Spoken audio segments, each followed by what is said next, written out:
اپنے ہی بچے کو مارنے کے جرم میں ایک تڑپی ماں۔ میں ایک تھانے میں کانسٹیبل تھی۔ میرا نام رینا ہے۔ میری شادی کے 1.5 سال ہو گیا۔ میرا 6 مہینے کا ایک بیٹا بھی ہے۔ وہ پچھلے کچھ دنوں سے بیمار تھا۔ میں اسے اس کی نانی کے پاس چھوڑ کر آتی تھی، مگر اس کی طبیعت سنبھالنے میں نہیں آ رہی تھی۔ میری ماں کہنے لگی کہ اپنے بیٹے کو ڈاکٹر کے پاس لے کر چلے نا، کہ یہ تمہاری نوکری کے چکر میں بچہ زیادہ بیمار ہو جائے اور تمہارا بڑا نقصان ہو جائے۔ میں اپنی ممی کی بات سن کر گھبرا گئی تھی، اس لیے تھانے سے چھٹی لے لی، مگر میرے بیٹے کی طبیعت زیادہ بگڑ گئی تھی۔ جب ہی تو وہ ٹھیک نہیں ہو رہا تھا۔ 3 دن میں اس کی حاضر گزاری میں لگی رہی تھی، بھگوان سے پرارتھنا کر رہی تھی اور اس کے لیے کیا کچھ نہیں کیا تھا۔ میں نے آخرکار بھگوان نے میری سن لی تھی۔ میرا بچہ ٹھیک ہو گیا۔ میں واپس ڈیوٹی پر آ گئی تھی۔ مجھے جیل میں ایک نیا چہرہ نظر آیا تھا۔ میں اپنی ساتھی لیڈی کانسٹیبل سے پوچھا کہ اس لڑکی کا کیا جرم ہے۔ میری ساتھی برکھا نے جو بات بتائی وہ سن کر تو دنگ رہ گئی تھی۔ وہ کہنے لگی، وہ لڑکی اپنے 3 مہینے کے بچے کو مار کر آئی ہے۔ یہ شبد میرے لیے برداشت کرنا ممکن تھا۔ میرے سامنے اسی ٹائم ایک ایسی لڑکی تھی جو انسان کہلانے لائق بھی نہیں تھی۔ اس کی عمر میں لگ بھگ کوئی 21 یا 22 سال کی ہوگی۔ چہرے پر معصومیت پھیلی ہوئی تھی۔ میں بولی، تم نے اپنے بچوں کو کیوں مارا؟ اس نے میری بات انسنی کر دی تھی۔ وہ اداس سی نگاہوں یہاں وہاں گھوم رہی تھی۔ میں نے برکھا سے پوچھا کہ اس کا جرم ثابت ہوا کہ نہیں۔ برکھا نے ہاں میں سر ہلا دیا اور کہنے لگی کہ اسے پورے محلے کے رنگے ہاتھوں پکڑا ہے۔ میرا دل دہل گیا تھا۔ تب میں نے خود سے وعدہ کیا تھا میں اس عورت کو سزا دلوا کے رہوں گی۔ مجھے اپنے بیٹے سے بہت محبت تھی۔ جب میں نے اسے دوسرے بچے کی ایسی دردناک موت کے بارے میں سنا تو میرا دل چیرتا ہوا محسوس ہوا۔ بار بار مجھے اپنے بچوں کی شکل پہ میرے آنکھوں کے سامنے آ جاتی تھی۔ خیر، میں نے محسوس کیا تھا کہ جیل میں باقی قیدی عورتوں کا بھی شبنم کے ساتھ اچھا رویہ نہیں تھا۔ سب عورتیں ہی اسے برا بھلا کہتی تھیں، سب اس انگلی اٹھاتی تھی، وہ چپ چاپ رہتی تھی۔ مجھے لگا تھا کہ وہ زیادہ دن تک یہ برداشت نہیں کر پائے گی اور ایک نہ ایک دن پھٹ ہی پڑے گی۔ مگر 2 ہفتے بیت جانے کے بعد بھی اس کے منہ میں کسی نے کوئی بات تک نہیں سنی تھی۔ وہ کھانا بھی نہیں کھاتی تھی، بس خالی دیواروں تک تاکتی رہتی تھی۔ ایک دن شبنم نے اس کا پتی ملنے آ گیا۔ شبنم نے اپنے بچے کو بڑی بےرحمی سے اس کا مرڈر کیا تھا۔ اس وجہ سے یہ خیال کیا جا رہا تھا کہ ہو سکتا ہے شبنم کا پتی اسے بدلہ لینے کی کوشش کرے گا۔ جب ہی ان دونوں کی ملاقات کے بیچ مجھے نظر رکھنے کے لیے کھڑا کر دیا گیا تھا۔ میں نے شبنم کے پتی کو دیکھا تو حیران رہ گئی۔ وہ ایک ہینڈسم نوجوان لڑکا تھا، شکل سے بڑا ہی پڑھا لکھا اور سلجھا ہوا لگ رہا تھا۔ وہ کہنے لگا، شبنم، تم نے ہمارے بچے کے ساتھ کتنا ظلم کر دیا نا، تمہیں ایسا نہیں کرنا چاہیے تھا۔ میں مانتا ہوں کہ تمہیں مجھے نفرت تھی، مگر تم نے اس بچے کی جان کیوں لی؟ میرے کانوں کی اس کی کلکاریاں گونجتی رہی۔ میں تڑپتا رہتا ہوں۔ ایک پل کے لیے میری آنکھوں کے سامنے سے میرے بیٹے کی شکل نہیں ہٹتی۔ مجھے بہت یاد آتا ہے۔ شبنم، تمہیں یہ سب کر دیا۔ تم اگر اسے نہیں پالنا چاہتی تھی تو اسے جان چھڑوانا چاہتی تھی تو تم اسے میرے حوالے کر کے چلی جاتی، میں اف تک نہ کرتا، مگر تم نے میرے بچے کی جان کیوں لے لی؟ شبنم کا پتی پھوٹ کر رو رہا تھا، جبکہ شبنم بالکل بھوت بنی بیٹھی ہوئی تھی۔ یہ منظر دیکھ کر میرا دل کاٹنے لگا تھا۔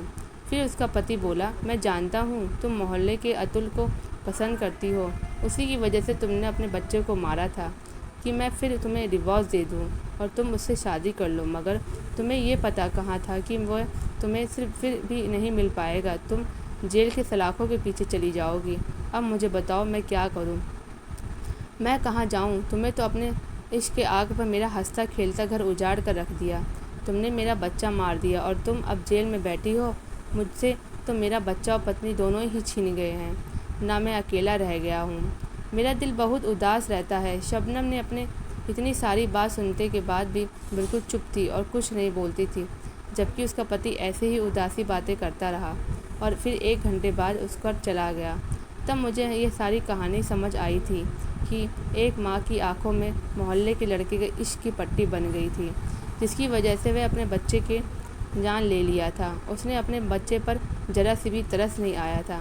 مجھے شبنم سے زیادہ نفرت ہونے لگی تھی۔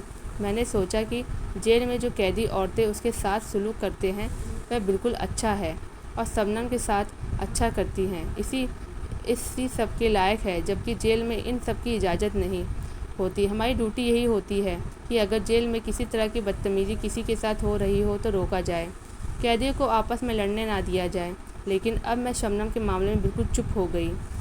2 دفعہ میرے سامنے شبنم کے ساتھ قیدی عورتیں لڑنے لگی تھیں، مگر میں نے انہیں روکنے کی کوشش نہیں کی تھی۔ ایک دو عورتوں نے تو شبنم کو درگتی بھی بنا دی تھی، مگر وہ دیکھتی رہ گئی تھی اور کھڑی رہتی تھی۔ یہ سب دیکھ کر مجھے سکون ملا تھا۔ خیر، کافی دن بیت گئے۔ شبنم بھی تھک چکی تھی، چپ رہتی تھی۔ ایک دن شبنم کی ملاقات کرنے کے لیے ایک بڑی عمر کی عورت آئی تھی۔ وہ بہت حیران ہوئی کہ اب اس سے ملنے کون آیا ہے، کیونکہ اس قیدی میں 1 مہینہ ہو گیا تھا۔ صرف ایک بار اس کا پتی آیا تھا، اس کے بعد کوئی بھی اس سے ملنے نہیں آیا تھا۔ تو مجھے پتہ چلا کہ آج شبنم کی ماں اس سے ملنے کے لیے آئی ہے۔ یہ سوچنے لگی کہ آج سے پہلے اس کی ماں کہاں تھی، وہ اپنی بیٹی سے ملنے کیوں نہیں۔ خیر، شبنم کی ماں اپنی بیٹی سے ملاقات کرنے کے پاس جانے لگی تو مجھے دیکھ کر رک گئی۔ کہنے لگی، میری بیٹی کا خیال رکھا کرو، بہت معصوم ہے، اس کے ساتھ بڑی جاتی ہوئی ہے۔ اب جیل میں قیدی عورتیں بھی اسے مارتی ہیں، اس بیچاری کی کوئی زندگی ہی نہیں رہی۔ تم میری بچی کی حفاظت کرنا، میں بھگوان سے تمہارے لیے پرارتھنا کروں گی۔ میں ماتھے پر بال ڈال کر بولی، اگر تیری بچی اتنی ہی معصوم ہوتی تو اپنے بیٹے کو نہ مارتی اپنے عاشق کے پیچھے۔ یہ بات سن کر شبنم کی ممی کی آنکھوں میں آنسو آ گئے تھے۔ وہ کہنے لگی، اتنا بڑا الزام میری بیٹی پر، اس کا کوئی عاشق نہیں ہے، اس کے پتی نہیں اپنے بیٹے کو مارا ہے۔ میں نے سر ہلا لیا اور بولی، اتنی پہچان تو مجھے انسان کی بھی ہے، اس نے اپنے بیٹے کو مارا ہی، یہی عورت مجرم ہے۔ تو شبنم کی ممی کہنے لگی، میں اپنی بیٹی کے لیے عدالت جاؤں گی اور مجھے امید ہے کہ عدالت کی طرف سے اسے انصاف مل جائے گی۔ پھر مجھے بتاؤ کہ تم کیا کرو گی؟ میری بے قصور بچی جب تک یہاں ہے تم اس کی حفاظت کرو گی؟ میں تمہارے لیے جھولیاں بھر بھر کے خدا سے دعائیں مانگوں گی۔ میں بولی، دیدی اپنی بیٹی کو چھڑوانے کی کوشش مت کرو، یہ مجرم ہے۔ مجھے تو یقین ہے کہ تم اس کو بچا کر اس کی شادی آگے کر دو گی، وہاں بچے پیدا ہوں گے تو پھر اس کو بھی مار دے گی، سارا گناہ تمہارے سر پر ہی چڑھے گا۔ مجھے بتاؤ۔ جب شبنم کی ممی نے بڑے سکون کی نظروں سے دیکھا تھا اور بولی، تم بھگوان نہیں، تم ایک لیڈی کانسٹیبل ہو، جو تمہاری ڈیوٹی ہے اسے ہی اچھا نبھاؤ، تمہارا کوئی ذاتی معاملہ تو نہیں کیونکہ کسی کے ساتھ برا برتاؤ کر رہی ہو۔ اتنا کہہ کر وہ چلی گئی، جبکہ مجھے گہری سوچ میں ڈال کر چلی گئی تھی۔ اس کی بات تو سچ ہی تھی، مجھے اپنے ڈیوٹی پر انجام دینا چاہیے تھی۔ مجھے کسی قیدی سے ذاتی معاملے میں کیا لینا دینا تھا، اور پھر اگر اس کی ممی سچ کہہ رہی تھی تو پھر میں کیا کروں گی؟ میرے دل میں شبنم کے لیے تھوڑی ہمدردی پیدا ہو گیا تھا۔ کیا پتہ شبنم سچ میں بے قصور ہو؟ اب اگر کوئی قیدی عورت شبنم کے ساتھ بدتمیزی کرتی تو میں جلدی سے اسے روک دیا کرتی تھی اور یہی کہتی کہ اس کے ساتھ ایسا دورویوہار مت کرو۔ اب اس پر کوئی ہاتھ بھی نہیں اٹھاتا تھا۔ میں نے دیکھا تھا کہ شبنم ہر ٹائم اداس ہی سی، پریشان سی رہتی تھی، شاید اسے اپنے بچے کی جان لینے کے ملال ہو رہا تھا۔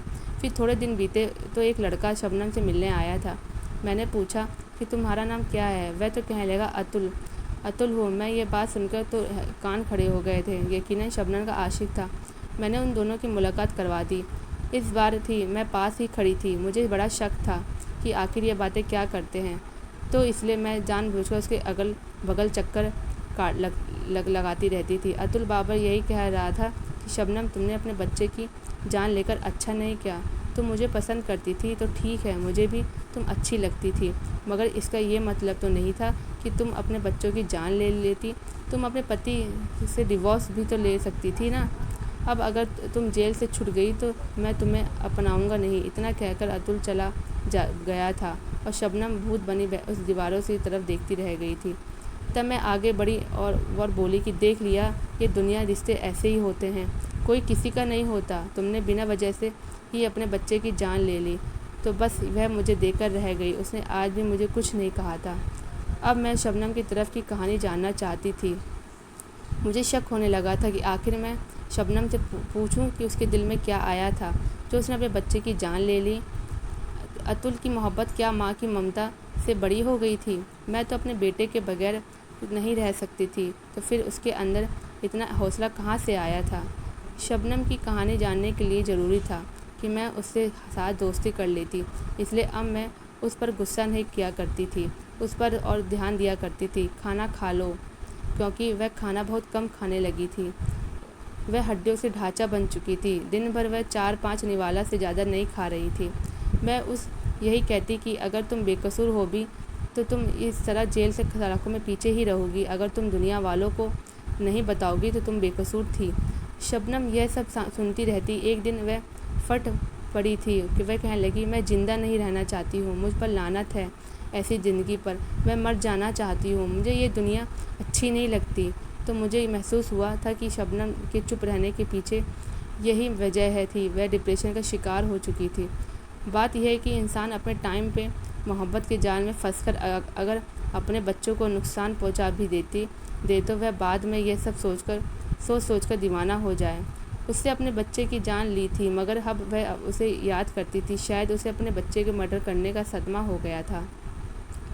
وہ مر جانا چاہتی تھی، وہ زندہ نہیں رہنا چاہتی تھی۔ اس کی ممی نے کہا تھا کہ میں عدالت میں تمہارا کیسا لے کر جاؤں گی، مگر شبنم نے اپنی ممی کو اپنے سر کی قسم دے دی تھی اور کہا تھا کہ آپ مجھے سزا کاٹ لینے دو، میں بہت بری ہوں، مر جانا چاہتی ہوں۔ مگر پھر بھی اس کی ممی نے اپنی بیٹی کے لیے عدالت میں فائل لگا دیا تھا۔ اب عدالت کی اس کی سنوائی ہوتی تھی۔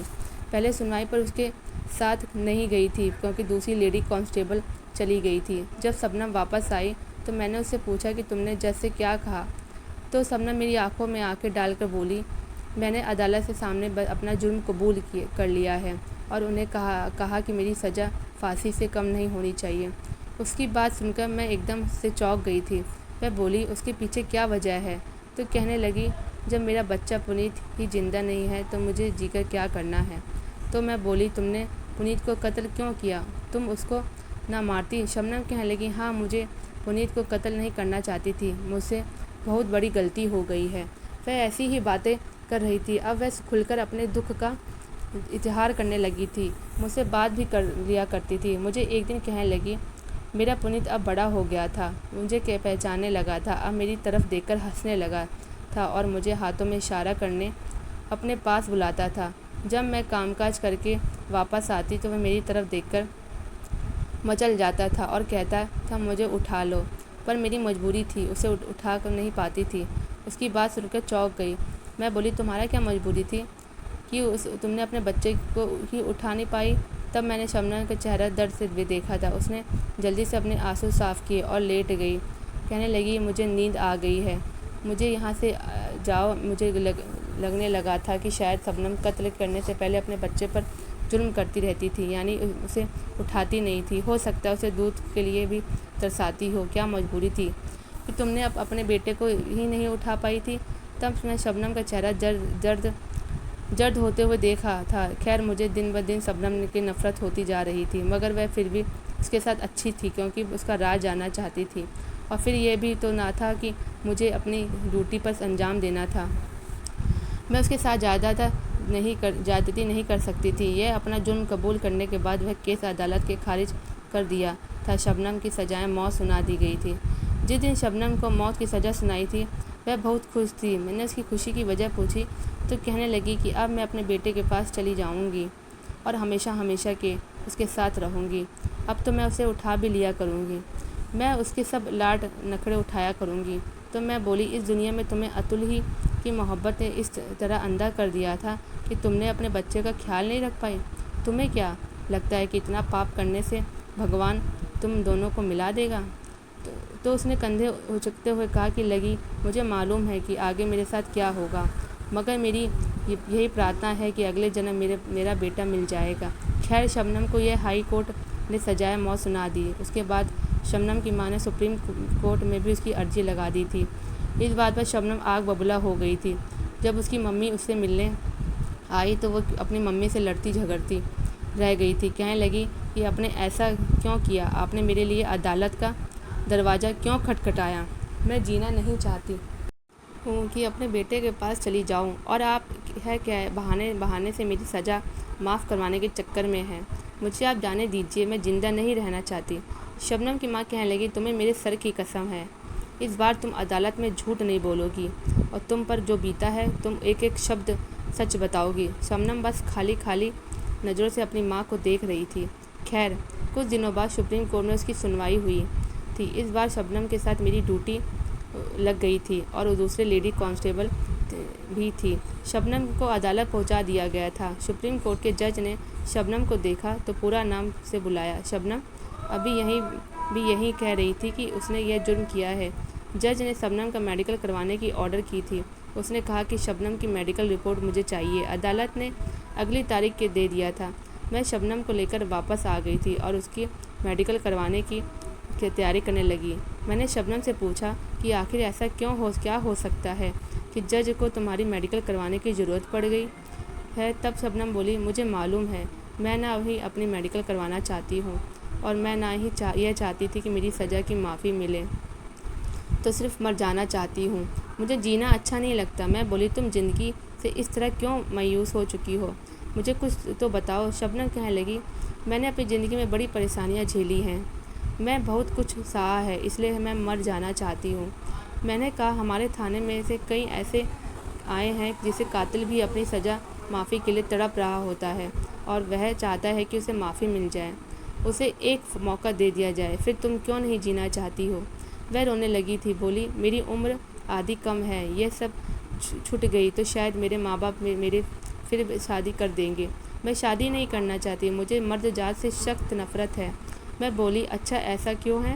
تو کہنے لگی، کچھ سال پہلے شادی ہوئی تھی، میرے پتی عباس ایک اچھا انسان تھا، ہم دونوں ایک دوسرے سے خیال رکھا کرتے تھے، وہ مجھ پر جان نچھاور کرتا تھا، سب کچھ اچھا چل رہا تھا۔ پھر امید سے ہو گئی اور تو عباس میرا اور خیال رکھنے لگا تھا۔ مجھے لگا کہ میری زندگی میں اب کسی چیز کی کوئی کمی نہیں رہ گئی، اب ہمارے پاس ہر چیز تھی، لیکن پھر ہماری زندگی میں ایک تیسرا آدمی آ چکا تھا جس کی وجہ سے ہمارا سکون، چین، سب کچھ خراب ہو گیا تھا۔ میں چونک گئی تھی کہ مجھے لگا شاید شبنم ابھی اتل کا نام لے لے گی، کیونکہ عباس اور شبنم کی زندگی میں اتل ہی آیا تھا نا، لیکن وہ بولی، ہماری زندگی میں ایک نیشا آ گئی تھی۔ میں حیرت سے شبنم کی طرف دیکھا اور بولی، ہاں میں سچ کہہ رہی ہوں، ہمارے پڑوس میں ایک لڑکی آئی تھی، نیشا، وہ بہت حسین تھی، بہت پیاری تھی، میرے پتی نے اسے دیکھا تو وہ لڈو ہو گیا۔ مجھے اس کے بارے میں کچھ پتہ نہیں تھا، مگر عباس مجھے اکثر یہی کہتا تھا کہ ہمارے محلے میں ایک نئی لڑکی آئی ہے نیشا، تم اس سے مل جل لیا کرو، وہ بیچاری اکیلی رہتی ہے۔ میں اپنے پتی کو راضی کرنے کے لیے اسے لڑکی سے ملنے لگی تھی، میری اور اس کی اچھی خاصی دوستی ہو گئی تھی۔ میں نیشا کو اپنے گھر بلاتی اور عباس بہت خوش ہوتا تھا۔ میری طبیعت ان دونوں خراب رہتی تھی، ان دونوں میرا بیٹا اس دنیا میں آنے والا تھا تو عباس مجھ سے کہتا کہ تم نیشا کو اپنی مدد کے لیے بلا لیا کرو۔ میں نیشا کو اکثر ہی بلا لیا کرتی تھی، مگر مجھے کہاں معلوم تھا کہ وہ عورت میری خوشیوں کی قاتل نکلے گی۔ یہ سب کچھ راز ہی رہنا تھا، مگر ایک دن نیشا میرے کچن میں چائے بنا رہی تھی اور میں اپنے کمرے میں لیٹی آرام کر رہی تھی، تو مجھے خیال آیا کہ مجھے بھی نیشا کے پاس چلے جانا چاہیے، اس طرح اچھا نہیں لگتا کہ میں تو آرام کر رہی ہوں اور وہ میرے گھر کا کام کر رہی ہے۔ اس لیے میں کچن میں گئی تو دیکھا دنگ رہ گئی، نیشا اور عباس ہاتھوں میں ہاتھ پکڑے باتیں کر رہے تھے۔ عباس نیشا سے کہنے لگا کہ میں تمہیں بہت جلد اپنا لوں گا۔ یہ سب دیکھ کر میں تو پھٹی پڑی تھی۔ میں بولی، اچھا یہ سب ہو رہا ہے میری ناک کے نیچے؟ مجھے تو لگا تھا کہ نیشا میری دوست ہے، مگر تم نے میری ہی دنیا اجاڑ ڈالی۔ عباس، مجھے تم سے اس سب کی امید نہیں تھی۔ عباس نے میرے منہ پر تھپڑ مار دیا تھا اور پہلا دن تھا جب اس نے مجھ پر ہاتھ اٹھایا تھا۔ اس کے بعد عباس نے مجھے دن رات مارنا پیٹنا شروع کر دیا۔ وہ چاہتا تھا کہ میرا بچہ اس دنیا میں آنے والا پہلے ہی ختم ہو جائے۔ وہ مجھے ایسے مارتا تھا کہ میری روح تک کانپ جاتی تھی۔ ایک دن عباس نے مجھے میرے بازو پر مارا تھا، میرا بازو ٹوٹ گیا تھا۔ 5 دن بعد میری ڈلیوری ہو گئی تھی۔ اسپتال والوں نے مجھے پوچھا کہ ہاتھ پر کیا ہوا تو عباس نے کہہ دیا کہ سیڑھیوں سے گر گئی ہے، جبکہ ایسا نہیں تھا۔ عباس نے خود سے میرا بازو توڑا تھا۔ میں اپنے بیٹے کو پکڑنا چاہتی تھی، اسے گود میں اٹھانا چاہتی تھی، مگر مجھے اپنے بیٹے کو اٹھانے کے لیے بھی دوسرے انسان کے سہارے کی ضرورت پڑتی تھی، کیونکہ میرا ہاتھ تو کسی کام کا نہیں تھا۔ ابھی کچھ سال اس کو ٹھیک ہونے میں لگتا۔ میں نے اپنے بیٹے کو اٹھاتی سمے پیار کرتی تو میرا دل خوش ہو جاتا، مگر بازو کی وجہ سے مجھے یہ خوشی بھی چھین گئی تھی۔ عباس صبح شام مجھے یہی کہتا کہ تم مجھے دوسری شادی کی اجازت دے دو، مگر میں اسے اجازت نہیں دی، کیونکہ مجھے پتہ تھا کہ اگر میری پتی نے دوسری شادی کر لی تو میرا اور برا حال کر دیں گے۔ وہ تو ابھی میرا دشمن بنا ہوا تھا، اگر دوسری پتنی کے آئے گا تو میرے ساتھ کیا سلوک کرے گا۔ بس یہی سوچ کر میں سب کچھ برداشت کرتی رہی۔ میں تو اپنے ماں سے بھی اپنے پتی کی شکایت نہیں کرتی تھی۔ عباس بہانے بہانے سے مجھے مارتا رہتا تھا، کبھی کہتا تھا کہ کھانے میں نمک زیادہ ہو رہا ہے اور کبھی ایسا کچھ بھی نہیں ہوتا تھا۔ مجھے اپنے بچے سے محبت تھی، مجھے یہی لگتا تھا کہ وہ میری خوشیوں کا سہارا ہے، وہ میری زندگی ہے۔ عباس آج کل میرے غصے میں رہنے لگا تھا، وہ ہر ٹائم مجھے مارنے کو دوڑتا تھا۔ ایک دن عباس میرے پاس آیا اور کہنے لگا، شبنم تم میرے دل سے اتر گئی ہو، میں تمہیں اپنی نظروں کے سامنے دیکھنا نہیں چاہتا، مگر تمہیں بس اپنے بچے کی وجہ سے برداشت کرتا ہوں، کیونکہ وہ تمہارے ساتھ بہت اٹیچ ہے۔ میرے دل میں خیال آیا کہ کیا پتہ عباس میرے بچے کو مجھ سے چھین لے اور مجھ سے گھر سے نکال دے۔ یہ سوچ کر میری روح تو کانپ گئی تھی۔ میں اپنے بیٹے کو کسی صورت میں بھی کھونا نہیں چاہتی تھی۔ جب سے مجھے میرے پتی نے دھمکی دی تھی تو میرا سارا دن اپنے بیٹے کو چومتی رہتی تھی اور یہ سوچ سوچ کر روتی رہتی تھی، اگر عباس نے مجھ سے میرے بچے کو چھین لیا تو میں کیا کروں گی؟ اس کے بغیر تو میں سانس بھی نہیں لے سکتی، میں مر جاؤں گی۔ خیر تھوڑے دن بعد عباس میرے پاس آیا اور کہنے لگا کہ آج نشا سے شادی کرنے جا رہا ہوں۔ تب میں پھٹ پڑی اور بولی، اس بات سب سے اجازت نہیں دوں گی، میرا نہیں تو میرے بچے کا ہی خیال کر لو۔ عباس نے مجھے مارنا شروع کر دیا۔ پھر عباس میرے بچے کو جھولے کی طرح بڑھا اور اٹھا کر کہنے لگا، دیکھو اب میں کیا کرتا ہوں۔ اس نے بہت زور سے میرے بیٹے کو بیڈ سے نیچے پھینک دیا تھا، بیڈ سے اچھل کر زمین پر گر پڑا۔ اس کی ایک سسکی تیزی سے ہوئی، پھر اس کے بعد وہ پوری طرح سے چپ ہو گیا۔ میں چیخنے چلانے لگی تھی، بھاگ کر عباس کے پاس جانا چاہتی تھی، مگر عباس نے میرا ہاتھ پکڑ لیا تھا، میرے 6 ماہ کے ننھے بچے سے میری آنکھوں کے سامنے دم توڑا تھا۔ میں ایک طرف کھڑی تھی، میرے بچے نے اس طرف اپنی آنکھیں موڑ دی تھیں، اس کی آنکھوں میں بہت شکایت تھا، اس کے چہرے پر درد کے آثار دکھ رہے تھے، اس کے لبوں کا شکوہ میرے بچوں کی آنکھوں کی فریاد تھی۔ وہ چاہتا تھا کہ میں اسے اٹھا لوں، اس کو تسلی دوں، مگر میرے پتی نے میرا ہاتھ ہی نہیں چھوڑا تھا۔ میں چلاتی رہتی، روتی ہوئی، اسے جانے دو، میں اپنے بیٹے کو پکڑنا چاہتی ہوں۔ میرے بیٹے کے لفظ سوکھتے چلے جا رہے تھے۔ عباس نے شور مچانا شروع کر دیا کہ لوگ ادھر آ جاؤ، دیکھو میری پتنی نے کیا کیا، میرے پتی نے اکلوتے بیٹے کو مار دیا۔ محلے والے لوگ اکٹھے ہو چکے تھے، ایک طرف میرے بیٹے کی لاش پڑی تھی، دوسری طرف میرے پتی مجھ پر الزام لگا دیا تھا کہ اپنے بیٹے کو قتل کرنے کے بعد اپنے پتی کی جان لینا چاہتی ہوں، کیونکہ میں محلے کے لڑکے سے اتل کے ساتھ عشق لڑایا کرتی ہوں، جبکہ حقیقت یہ تھی کہ میں نہیں جانتی تھی کہ اتل کون ہے۔ اور پھر میرے پتی نے جیل میں آ کر بھی ڈرامہ کیا اور اتل کو بھی بھیج دیا تھا کہ یہ بات کنفرم ہو جائے کہ میرا اس کے ساتھ غلط سمبند ہے۔ یہ پتہ نہیں کیا باتیں کر رہا تھا۔ خیر جب لوگوں نے منظور دیکھا تو پولیس کو فون کر دیا، پولیس نے مجھے پکڑ کر لے گئی تھی۔ میں ابھی تک صدمے میں سے دو چار ہوں، مجھے راتوں میں نیند نہیں آتی۔ یہ کیسے ممکن ہے کہ میرا چھوٹا سا بچہ میری آنکھوں کے سامنے مر گیا اور میں اس کے لیے کچھ نہیں کر سکی، اسے گود میں بھی اٹھا نہیں سکی، اب اس کی آنکھوں میں انتظار کر رہی کہ میں اسے اپنے گلے سے لگا لوں تاکہ اس کا درد کم ہو جائے۔ مجھے جینا اچھا نہیں لگتا ہے، میں چاہتی ہوں کہ میرا بیٹا پہلو میں جا کر سو جاؤں، مجھے اپنا بیٹا بہت یاد آتا ہے۔ شبنم رونے لگی تھی، میں نے اسے کہا کہ صبر کرو، میں نے اسے دلاسا دلایا تھا، مگر مجھے معلوم نہیں تھا کہ شبنم نے سچ کہا تھا یا من گھڑت کہانی بتائی تھی۔ خیر پھر شبنم نے کیس کا سنوائی کا دن آ گیا تھا۔ شبنم کو عدالت میں سنوائی کے لیے لے گیا گیا تو جج نے اس کی میڈیکل رپورٹ دیکھی، تو کہنے لگا آپ کا ہاتھ کیسے ٹوٹا تھا؟ تب شبنم نے پھٹ پھٹ کر رونے لگی تھی، اس نے سارا داستان سنا دی۔ میڈیکل رپورٹ میں بھی یہی ثابت ہو چکا تھا کہ شبنم پر بڑے دن تک اس پر بہت اتیاچار ہوتا رہا تھا، اس کے جسم کی کئی ہڈیاں ٹوٹ گئی تھیں، اس کے جسم پر زخموں کے نشان تھے، مگر یہ سب کچھ چھپا کر بیٹھی ہوئی تھی، وہ مر جانا چاہتی تھی، اس کا بیٹا جو مر گیا تھا۔ میں شبنم کو ہی قصوروار سمجھتی رہی، مگر بیچاری تو بے قصور نکلی تھی، اب مجھے اپنے رویے کا افسوس ہو رہا تھا۔ خیر تھوڑے دنوں بعد عدالت کی کارروائی پھر سے شروع ہوا۔ اس کے بعد عدالت نے فیصلہ کیا کہ شبنم بے قصور ہے، اسے بااجازت بری کر دیا گیا، اب جیل کی سلاخوں میں نکال کے اپنے گھر جا چکی تھی، جبکہ عباس کو پولیس نے پکڑ لیا اور اسے سزا موت سنا دی گئی۔ شبنم اب بھی اپنے بیٹے کو یاد کر کے بہت روتی تھی، مجھے معلوم ہے اس کے ساتھ بہت ظلم ہوا تھا، میں تو اس کے لیے پرارتھنا کرتی رہتی ہوں بھگوان سے۔